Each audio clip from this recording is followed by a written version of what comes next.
Men Normurodov Hasanjon Umid o'g'li Buxoro viloyati Shofirkon tumanida 2004-yilda tug'ilganman.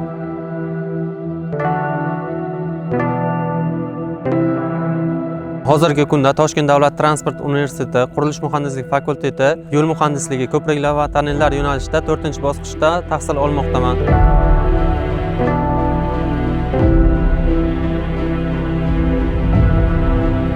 Bu sohaga qiziqqanligim tufayli shu sohaga topshirganman.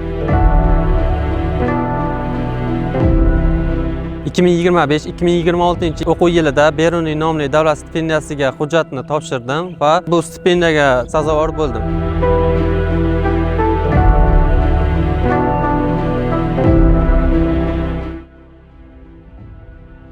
Kelgusidagi rejalarim magistraturani davom ettirib, yetuk mutaxassis bo'lib yetishish va ilm yo'lida ketish.